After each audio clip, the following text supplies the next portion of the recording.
How's it going, everybody? Welcome back to the channel.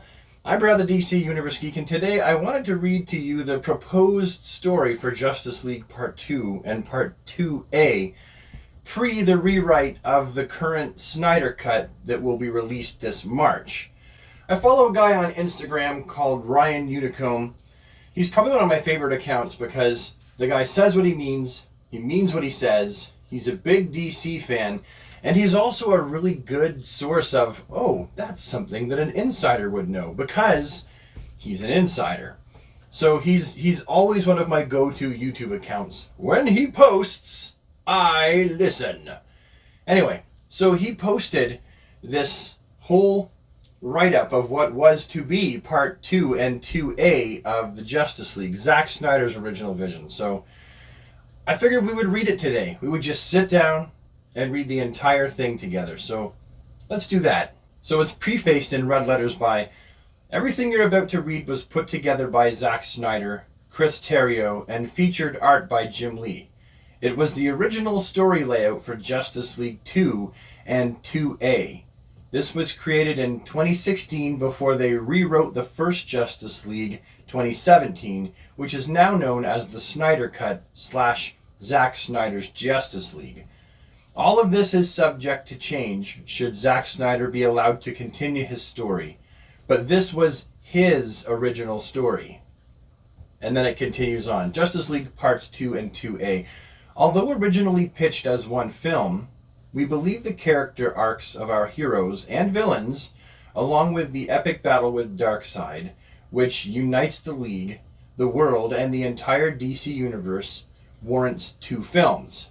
However, this does not mean that you have 2 films centered on Darkseid's invasion. Rather, Justice League 2 would be a very grounded, personal, and character-driven film that would follow the Justice League both together and separately as they mend old wounds on the road to becoming better and stronger heroes.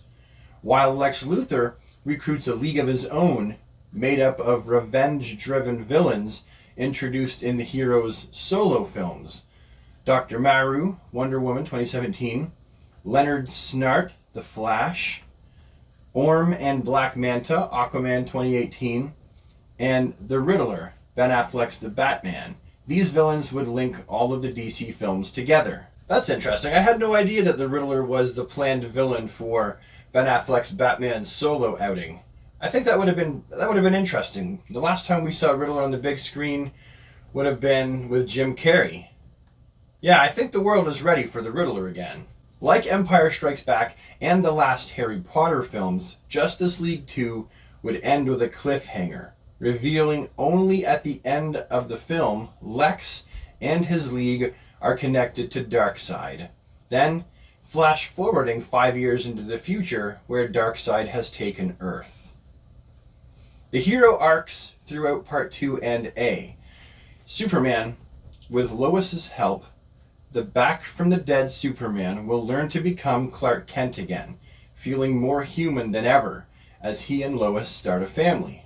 So that would have been Superman's basic arc. Wonder Woman will reconnect with the Amazons and her mother, eventually becoming their new queen and rejoining these isolationist warriors with the outside world. Aquaman, with the help of Mera, will bring the 7 kingdoms together, becoming the one true king, building a new alliance between the oceans and the surface.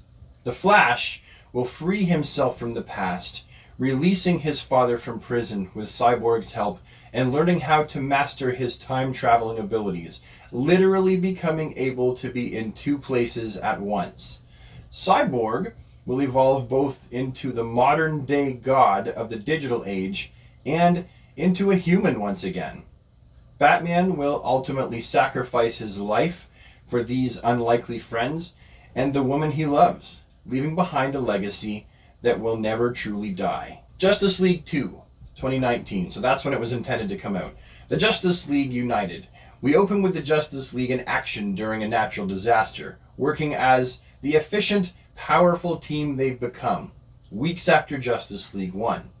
They act together, they save lives, but they're refugees. So political tensions are high. The world is on edge. In the aftermath, the Justice League regroup at the only headquarters they know, the Batcave. Flash is enthusiastic while Superman remains a bit distant, at least with Batman. Of course, seems like that would be maybe perhaps a little bit normal considering Batman was trying to kill him at one point. Trust needs to be built up, and of course Superman doesn't even always like Batman's way of doing things. He respects him as a crime fighter, but they have a much different philosophy of how to get things done. And Aquaman is facing a continued skepticism of the surface world and his involvement in it by the people of Atlantis. Wonder Woman relates to Arthur. Her people abandoned this world long ago. It is clear that although the League is united, the world is not. The League goes back to their individual lives, mend old wounds, except for Batman, who's dealing with the flesh ones, left alone in the cave. Bruce and Lois. So that's another subtitle there, another subheading. Bruce secretly meets with Lois, both of them still searching for Lex Luthor. There's tension between them since Superman has returned. The meeting ends after Lois tells Bruce that Superman needs her more than ever. Bruce knows Lois is hiding something else.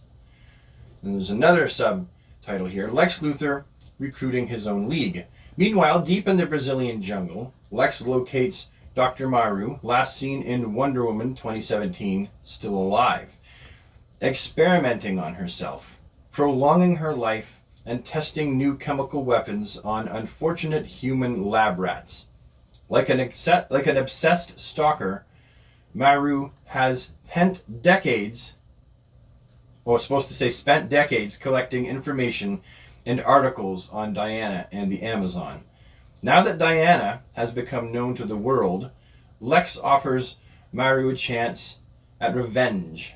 The same revenge he wants on Diana's friends, Superman and Batman. Maru accepts, Lex smiles, then let it begin. In the Atacama Desert, with Maru's help, Lex breaks Orm and Black Manta out of desert prison, where they were imprisoned at the end of Aquaman 2018. Outside of Central City, in Iron Heights Penitentiary, Lex finds Len Snart, where he was left in The Flash 2018, and offers Len a chance to advance his weaponry and take down the fastest man alive. Intercut Lex and the villains with the Justice League returning to their lives. In Metropolis, Superman asks Lois when she was going to tell him. Tell you what, Clark? Superman says he can hear the second heartbeat. Oh, he can hear the second heartbeat. She's pregnant, and she shouldn't call him Clark. Clark is dead. The world believes that too. Superman mistakes Lois's hesitation for fear. It won't hurt you, he says. At the Louvre in Paris, Diana and Penelope, that's a weird word. Penelope, the Amazon who came to warn Diana about Steppenwolf, discover there may be a way to remember the path back to Themyscira. Diana must use the lasso on herself to unlock her mind. It's a dangerous process, but Diana wants to help Penelope home, and Diana wants to see her mother again, even if she might reject her. Sorry, there's typos in this, like the word her is spelt here, so sometimes I stumble over the typos because, my brain is like, that's not supposed to be there, so you'll have to forgive me when I stumble over the typos. Diana puts the lasso on, and suddenly she's overwhelmed by visions. In the beginning, they're wonderful. For the first time in over a century, Diana sees her home. Soaring over the island, she sees the Amazons and finally her mother, but then her visions grow dark. Diana sees herself as the god of war in a battle with Superman. As she kills him, Diana cries out. So things are getting very dark very quickly. Penelope frees Diana from the lasso. Despite the pain and confusion, Diana remembers the way home. In a Central City courthouse, Barry is at a hearing. Thanks to Cyborg, Iris, and a troupe of lawyers from Wayne, the state has examined new evidence that Barry and Vic have presented and agreed to reopen Henry Allen's case. Barry is elated. Along an underwater continental shelf, Aquaman and Mera are in a violent battle with the last of the seven kingdoms, the Unseen. It explodes around tidal pools and active lava flows. Arthur has the seventh king on the ground, his trident at his throat. The seventh king tells him to kill him. Arthur says he wants an alliance, but the seventh king refuses. Arthur leaves, frustrated. The last kingdom refuses to unite.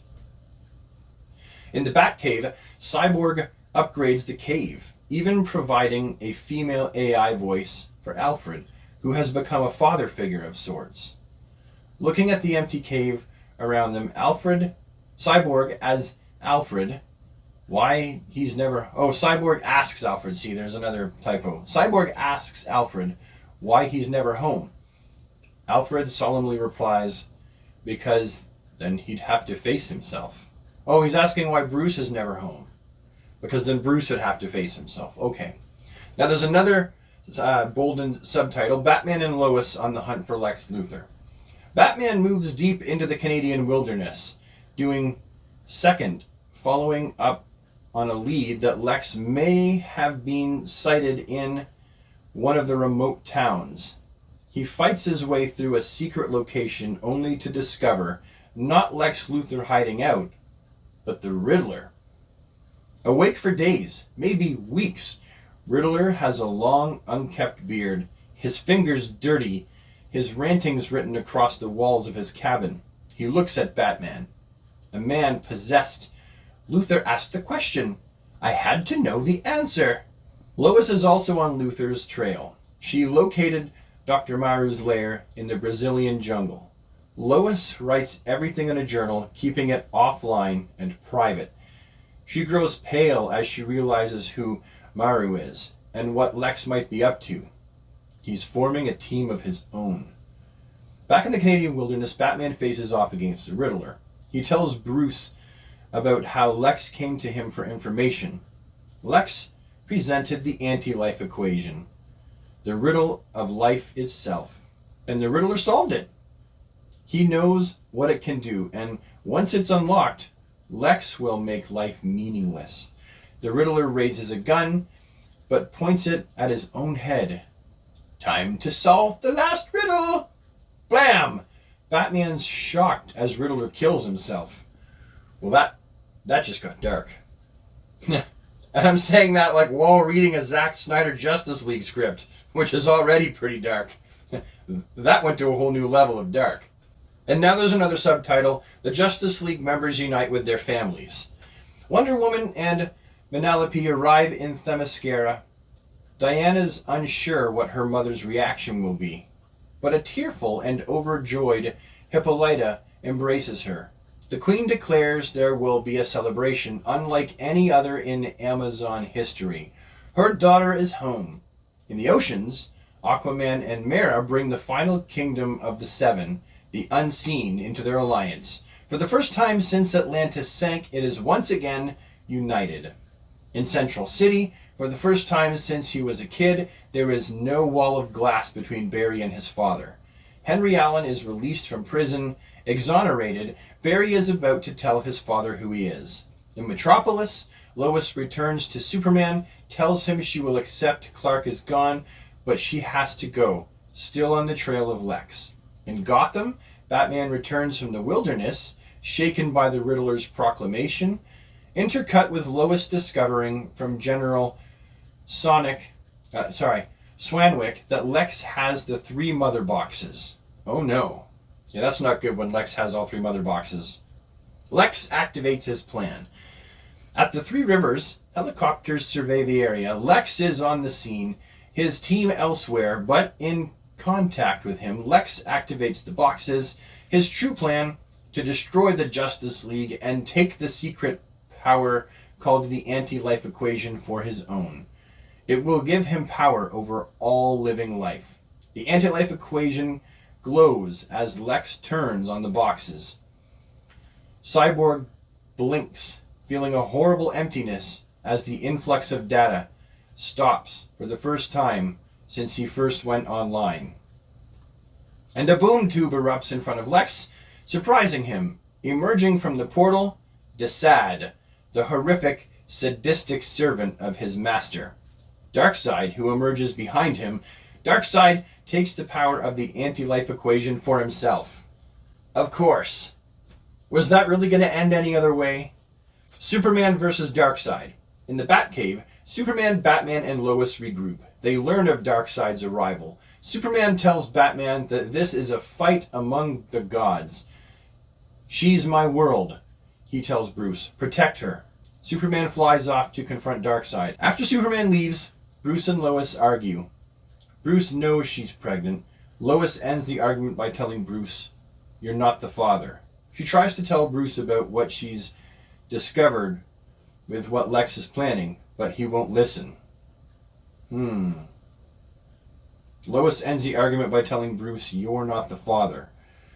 Oh yeah, I forgot. In his universe, didn't Lois and Bruce have a little thingamadoo maybe while Superman was dead? I don't know enough about it, so I can't really comment that much yet. It's just stuff that I've heard. At the Three Rivers, taking in Darkseid's arrival, Lex tells Darkseid that Darkseid has the power to kill Superman. Darkseid moves forward, acknowledging Lex. He says to Lex, "I don't want him dead. I want Superman to submit." "The girl," says Lex. "She's the key to breaking his spirit." Superman arrives and a battle with Darkseid erupts. Man, that would have been awesome. That would have been the comic book movie fight of the ages. Darkseid versus Superman. Dude. But Darkseid booms to Lois, the Batcave collapsing around her, and Batman at his arrival. Bruce looks down at Darkseid and Lois from behind the glass wall above. Darkseid stares at Lois. Bruce is overwhelmed. What can he do? Superman flies at incredible speed to Gotham. He arrives just in time to see Darkseid unleashing his Omega beams from his eyes, turning Lois into ash. Oh no. Superman cries out. His soul shatters. Grief-stricken, he moves to tear Darkseid apart, but Darkseid gazes at him, the power of the anti-life coursing through his veins. Superman stops, his mind infected by Darkseid.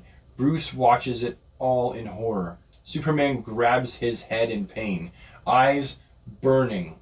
Wow. That would have been intense. And so that's how you have the Dark Superman from the Nightmare Vision. Okay. The Justice League under attack. So that's another headline there. Before Lois is able to warn everyone, Lex signals his team to attack. On Themyscira, Dr. Maru unleashes a chemical gas that covers the island and kills the Amazons. Even Diana, who dies in her mother's arms. Maru dies herself, a sick and twisted smile on her face. Wow. In Atlantis, Orm and Black Manta attack the Coronation, killing Arthur and Mera barely surviving herself. A cut across her face. In Central City, Len attacks Flash with his amped up weapons, courtesy of Luthor. Cyborg is blown apart, saving Barry, losing his lower half. Batman at the Batcave. Back at the Batcave, Batman watches in horror as Darkseid takes full control of Superman. Superman turns on Batman, and he barely escapes. Lex believes he's won, but comes face to face with Superman. He looks at Lex with burning eyes and lights him on fire. As Lex screams, the world goes red, and cut to 5 years later. So that's another subtitle there. Sand dunes, smoldering solar pits, Gothic spires rising from the desert. Once this was Gotham. Now, like the rest of Earth, it belongs to Darkseid. Coming over the dune, post-apocalyptic Batman, as seen in Batman v Superman, with a ragtag army of rebels, the surviving members of the Justice League walk over the rise of a dune to see the dilapidated Wayne Manor. Batman leads them. Flash drags what's left of Cyborg behind him. Bruce looks up at the sky grimly. We need to get inside before night. He's coming. End of part 1. Well, that was fun, wasn't it? I'm kind of curious to see how that would have all worked out, how we've allowed that to come to fruition. Unless there's some kind of a miracle from on high, from the gods at Warner Brothers who peered down from their ivory towers. But you never know. Who knows? It'd be interesting. It does exist in a separate branch of the DC Film Universe timeline, so maybe. Alright, Justice League 2A 2020. So this would have also already happened by now. Starts out with Green Lantern comes to a post-Darkseid Earth. We open by introducing Green Lantern to the Justice League film universe. He's inside his ship, crashing to Earth, desperately trying to make contact with someone. Anyone. But there's no response. Only static. The ship crashes hard. Disoriented, Lantern hears someone outside opening the door. A silhouette figure peers in. It's Batman. Opening on the 5 years later Earth scene at the end of Justice League 2, parademons convey her onto the ship, Batman defending Lantern. Then, an unexpected ally assists Batman. Deadshot, firing at the parademons. In this post-Darkseid world, Deadshot is teamed up with the Dark Knight. Then they're joined by the Flash. Batman barks at Flash to stay out of the fight. Barry's too important to the mission to risk getting hurt. Flash saves Batman, cocky, but is soon overwhelmed by parademons. Flash is almost killed, but Lantern saves him. And the iconic friendship between the two begins. Okay, so we know the Lantern's going to be Hal because the relationship between Barry and Hal, much like with Oliver and Hal, is very iconic. So we know that the Lantern they were going to introduce would be Hal Jordan. Lantern looks across the Earth, analyzing it with his ring. He explains to them who he is and who the Green Lantern Corps is, or was. Oh, how he came here looking for his partner from Earth, who's missing and presumed dead, like most of the Lanterns. His partner from Earth, so maybe that would be John Stewart. Darkseid's army is paving their way across the universe. In the sky, the Big Dipper constellation is missing 2 stars. Batman says that all the stars will go out because of what's happening on Earth. So essentially, the Justice League has to stop Darkseid because he's like a disease that is just infecting the entire universe. I mean, that is what the anti-life equation does, right? So it kind of makes sense, I guess. The sun is setting. Batman says they need to move. The Justice League regroup. Batman, Deadshot, the Flash, and Lantern return to the League's hidden base camp under Wayne Manor. Mara joins them, walking to the camp. Across the desert, with Arthur's trident slung across her shoulders, carrying 2 buckets of water, Mara remarks she's had to venture further outside of the camp to locate drinkable water. Bruce explains his operation to them. They're planning on a move that will end Darkseid's reign on Earth. Lantern doesn't think they have a shot. He wants to repair his ship and try to find any surviving members of the Corps. Lantern wonders what the Justice League could do to stop Darkseid. Okay, so Lantern clearly wants to try and find other ring slingers to come and try and deal with this incident, but there clearly isn't very many ring slingers left. The Last Supper of the Justice League. Reveal post-Darkseid Cyborg, now half a man, able to plug into machinery, hanging in the Batcave, working on massive technology. A cosmic treadmill that will help the Flash jump back in time. To what end? Lantern asks. So that's where we get the Flash who went way back in time in Batman v Superman. I can see that this vision was definitely far-reaching and long-stretching. Cyborg tells Lantern the specifics of how time travel works. It's very uncontrollable, and even if they can get Flash to travel back, they can only try this once a year, so that the Earth will be in the very same spot, and the Flash doesn't jump into solid bedrock. Flash shrugs. Or space. In order to operate it, they need to steal a mother box from Darkseid's army, and they know where one is.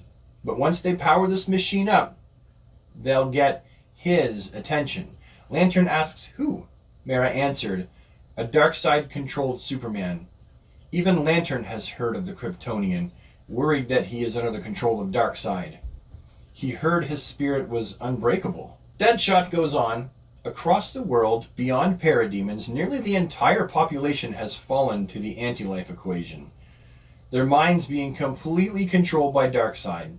Deadshot says he remembers when his daughter was taken. It haunts him, worse than death." So the human race has just been enslaved by this point. So it's just enslaved humans and parademons, almost the entire population.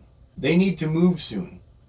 The planet alignment is tomorrow night, where Earth will be in the same place it was when Bruce first saw the Flash in the Batcave. If they don't jump then, they won't have another opportunity for an entire year.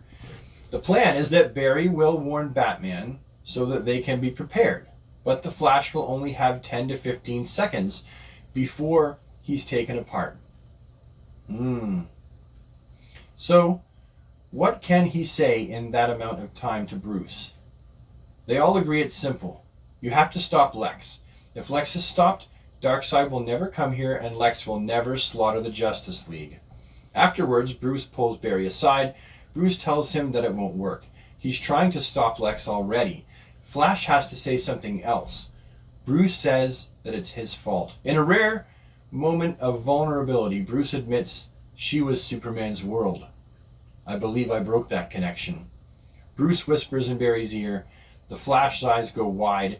Flash can't help but say, "No way." Bruce responds, "Tell me that. It'll change everything." So he's like, "Here's what I want you to tell me. If you tell me this, then this will alter the course of everything." Okay. The mission starts at dawn. In a Fury Road-inspired Batmobile, the Justice League, Batman, Green Lantern, Deadshot, and Mara, break into the Stronghold, a cathedral swarming with anti-life controlled people, Darkseid's soldiers. Human priests kneel at the mother box. Those human soldiers are likely one and the same, soldiers that Batman was facing off against in the Nightmare Vision. Probably the same kind of deal. Batman says, as soon as they get the mother box, Superman will be aware of them. Back at the Batcave, Cyborg and the Flash are preparing for the Flash's jump. Cyborg makes it clear that the Flash won't have much time. He needs to deliver the message before he crumbles into nothingness. But if Barry succeeds, it won't matter. None of this will have ever happened. Batman and the others steal the mother box, then make a dead run back to the cave as the Flash and Cyborg prepare for Barry's jump. Superman is in pursuit. Superman arrives and faces off against the Justice League. From a tower, Deadshot fires a kryptonite bullet at Superman's back, but Superman dodges it. Batman asks Deadshot over his comm, "What happened?" Deadshot tells Batman this better work. This better save my daughter. Superman flies through the tower, killing Deadshot. Alright, so Deadshot tries to take a shot, doesn't miss. Superman hears the shot, dodges the bullet, turns around, and Deadshot's last words are that it better save his daughter. So he essentially sacrificed himself, and Superman flies through the tower, just demolishing Deadshot. Would have been a mess of muck and body parts and rock and girders. Mara tries to remove the water from Superman. He crushes her. Oh no! Oh no! Mara tries to use her hydrokinesis and suck all the water out of Superman, and he just crushes her. Green Lantern fires his ring at Superman, but he sends his corrupted heat vision into the ring until the ring explodes, taking Lantern's arm with it. Oh man! Oh, things have gone from bad to worse. Cyborg does what he can against Superman as Flash prepares to jump. Just after Cyborg activates the machine, Superman tosses him to the parademons. They tear him apart. Then finally, it's Batman facing off against Superman. The Flash runs hard on the machine, seconds away from the jump. Batman is armed with the kryptonite spear, but Superman impales Batman with it.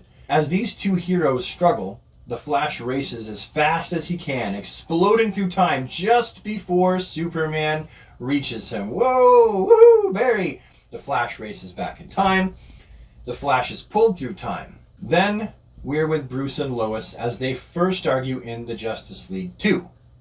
You're not the father. Lois storms out of the Batcave when the Flash arrives, landing in the Justice League 2 moment. He tells Bruce what we didn't hear before, what Bruce whispered in the Flash's ear.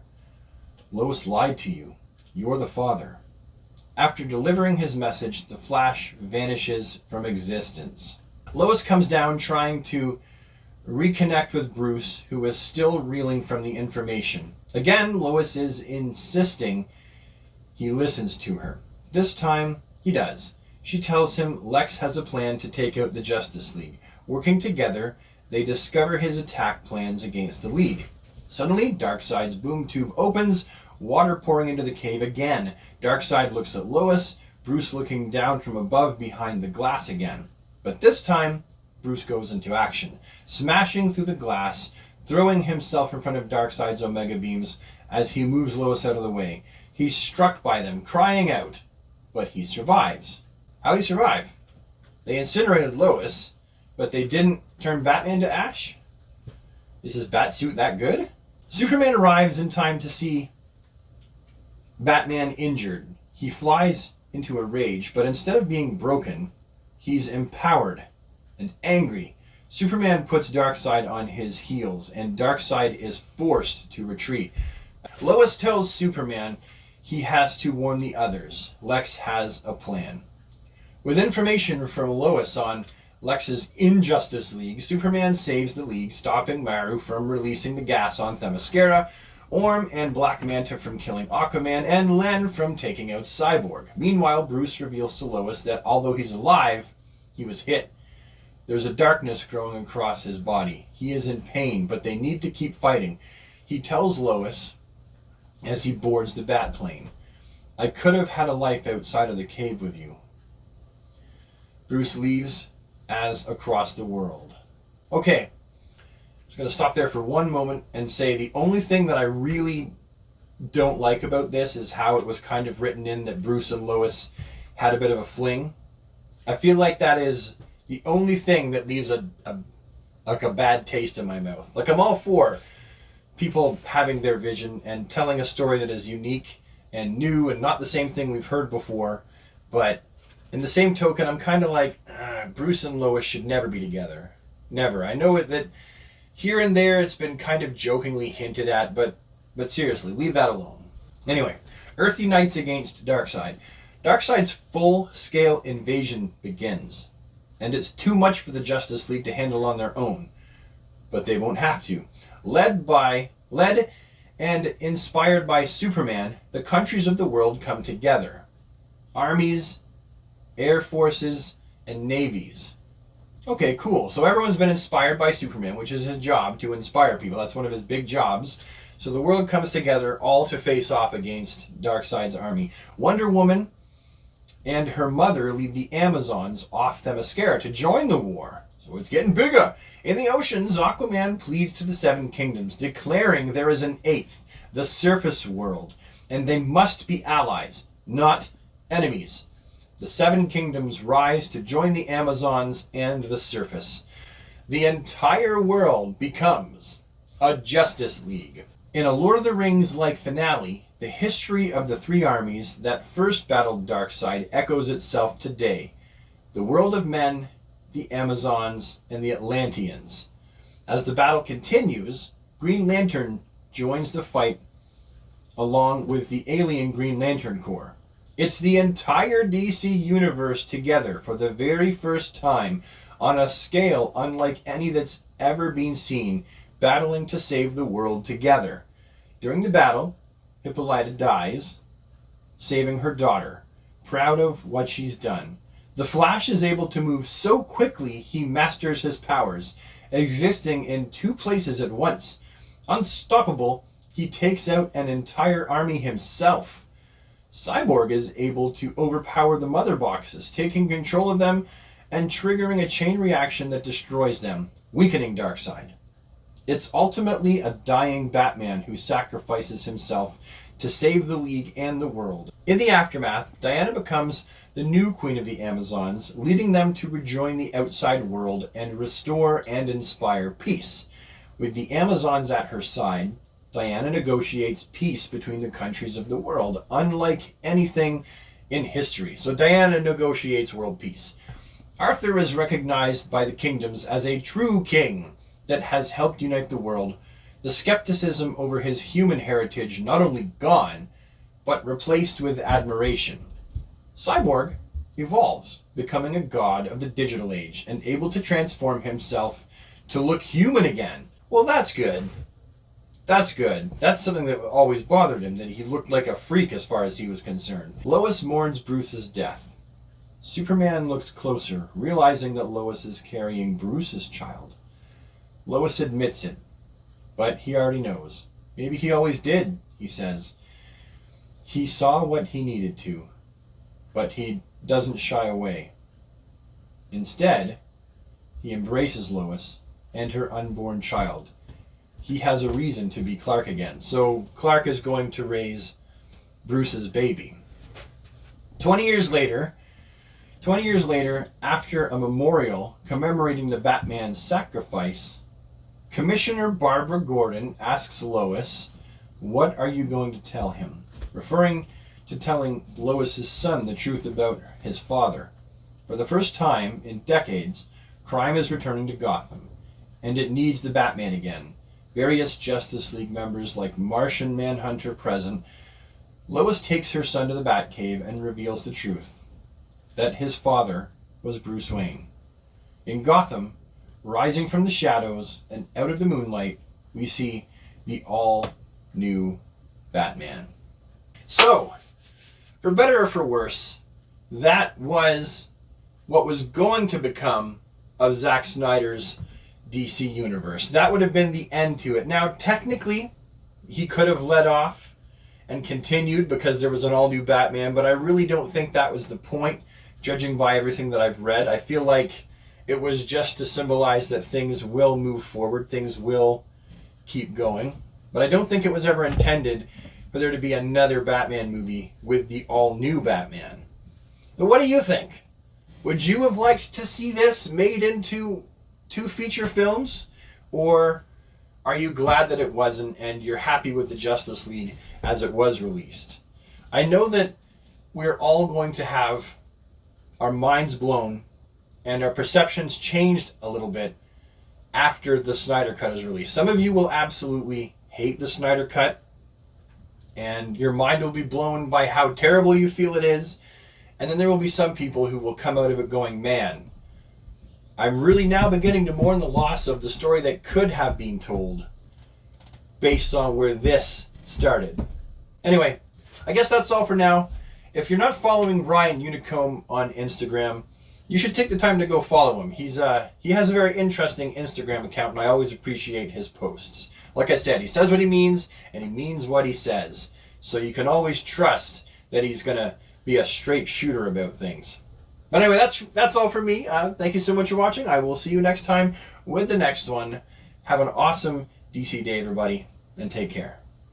Bye for now.